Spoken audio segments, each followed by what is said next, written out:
Well, I've just been down the bazaar. This whole area was full of sand with the flood of the river. But I'm just going to here in Melamchi. The other parts of the town are up the road there. This is a lower area that was badly affected in 2021. But I'm just going to go for a ride upstream. And it's the direction of Helambu, which is a mountain and a district, and I think it might be a village. Helambu, they lost their bridge. They called the Red Bridge. Friends of mine got up there between the floods, the two floods. And this riverbank was badly undercut, as you can see by the state of that building. And you can see some buildings right in the middle of what looks like the river, and one they've removed.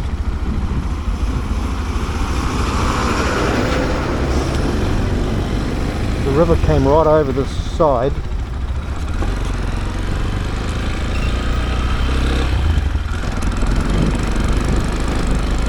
And one was the radio station. I think the foundation is still there.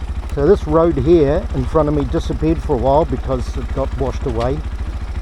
And it's dry season now. Not a lot of water coming over this side, but it was filtering through that rockwork. The river's got back to its old course, but for a while this swing bridge in front of me was the only access to the villages on the other side of the river. There's two swing bridges actually because it's a bit of a peninsula, and it's the meeting of two rivers here. That building is leaning, so they're all a bit precarious on the side of this road. Now this green hotel up here, their building was getting undercut, and they quickly did rock work within a day of the flood. Now my friend Krishna, the father of my friend Silas from Jalbidi, was homeless. Last year I built them this house. I painted grey. You can see some fancy stonework on the side and a Philippine kitchen. And he's actually the security guy at this hotel. So the older chap, and it's a little two-room house I made. Hey Arun, say hello.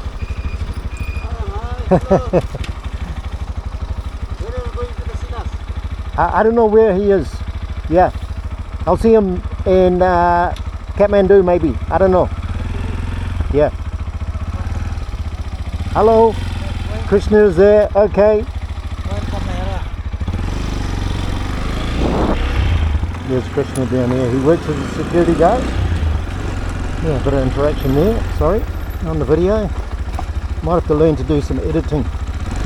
So you can see the rocks and the sand and everything that came down here, undercutting this road a lot. There's been a lot of diggers in town doing bits and pieces here and there.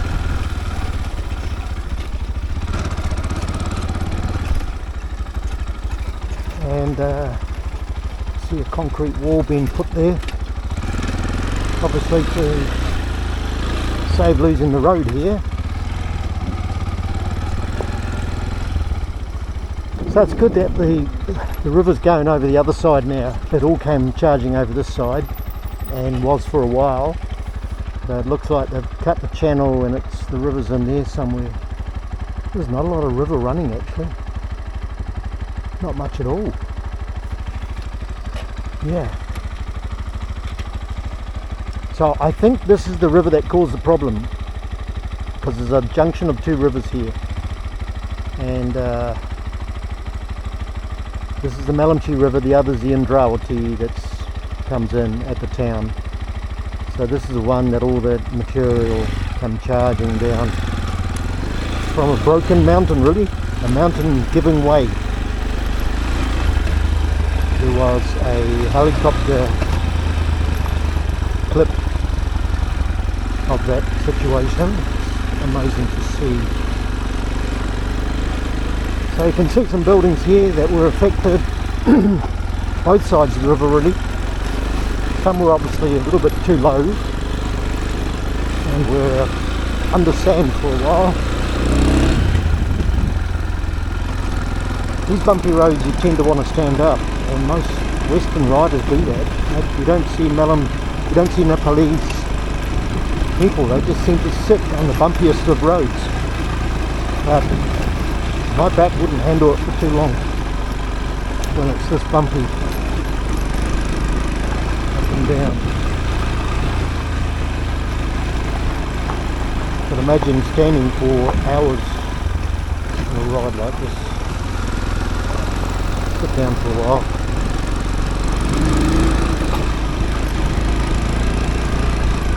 Yeah, so this is the road to Halambu, and it just snakes along the river for miles and miles. There's a bit of a small town up here. It's about 6 or 7 at night now, so probably not going to go too far. Fading light. Maybe one day I'll get to that village of Halambu, but it'd be good to go with somebody in company.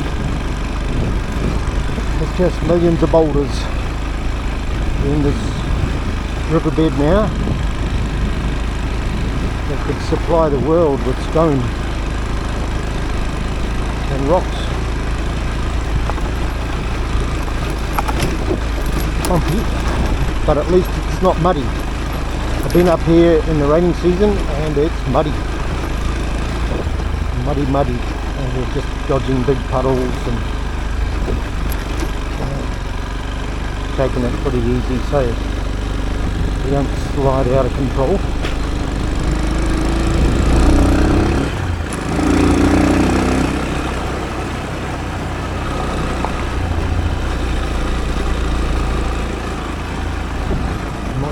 Up to the next little village.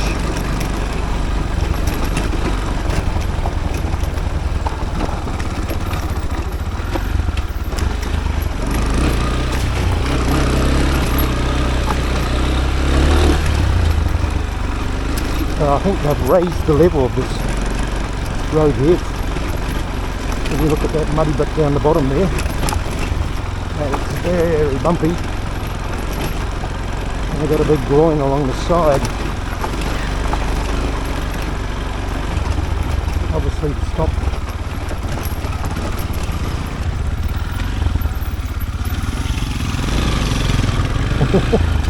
taking up my side a bit, wasn't he? Lift my feet up.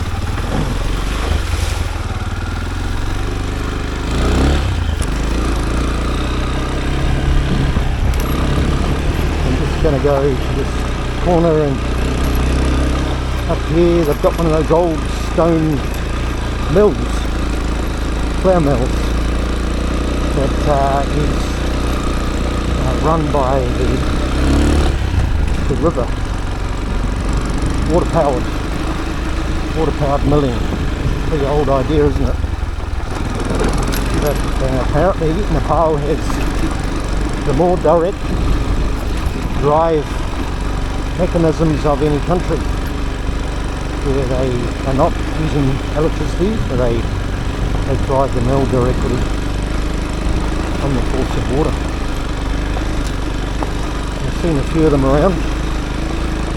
It's some primitive aspects about Nepal, these old buildings, most of them in this Sindupolchok area were badly damaged in the earthquakes. Lives were lost in 2015. Bit of work going on here, filling up the wire baskets. I wonder about those boys that work on the roads, where they stay, what sort of conditions, what sort of pay. They come from all over, work on the roading projects.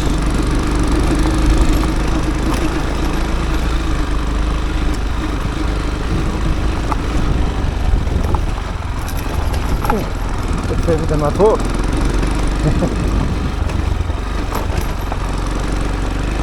I started riding in my life in March 21. The idea of not going on the buses when COVID was in full swing. I got COVID anyway. The Delta followed me into the country first half of 2021. The Delta virus came in from India. After all the the PCR tests and the vaccines and things, the border with India was wide open and the virus came in. But anyway, it was good to ride a bike here. As you can see, it's very interesting roads, challenging, especially when I had the disasters and there's mud and stone and sand and rock.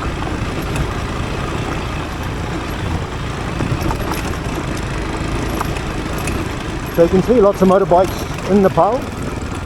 Only 3% of households have a car or four-wheel vehicle. And anyway, to bring any vehicle in from India, they have to pay a 90% tax. So it pretty much doubles. Now, which way around this do we go? A bit soft and muddy. Oh, that was soft. A bit of a stream crossing. Extreme.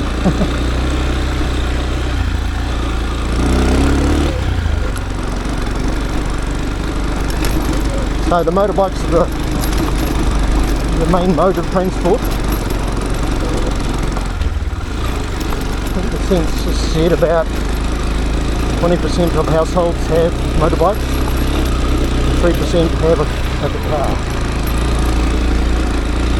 And it's too expensive importing, and you wouldn't want it as a poor country to have all that money flowing out on vehicles anyway. And in the outflow is labour. All the young people head off overseas. I saw a lot of them on the South Korean airline coming from Seoul. A lot of them work there. They come home speaking Korean, but the vast majority work in the Middle East, and then some in Malaysia also. Some of them I've met on Malaysian Airlines coming back from Kuala Lumpur. They work for years, sending the money home, hardly see the family. The guy next to me on the plane hadn't been home for 6 years, just working in Seoul in a stone factory or something. So there's the mill in front there. I can see it, but it's probably not a lot of light. There's the water flow there, and the locals all bring their flour, their wheat I should say, have grown, just a few measly kg to get it ground.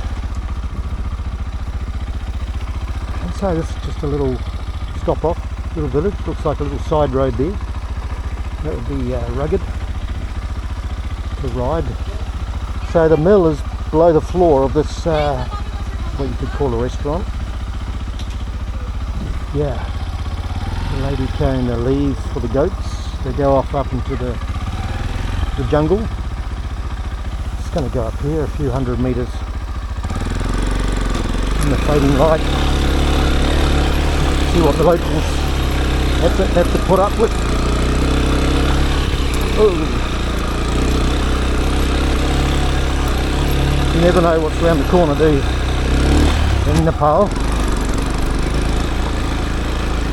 Little rugged roads everywhere. Now, Nepal hardly had a road. I would say 40 years ago there was one road in front of the royal palace, and the king was gifted a big old vintage Rolls Royce that they carried in with men from India or somewhere. This is pretty rugged. So I'm going to turn around up here.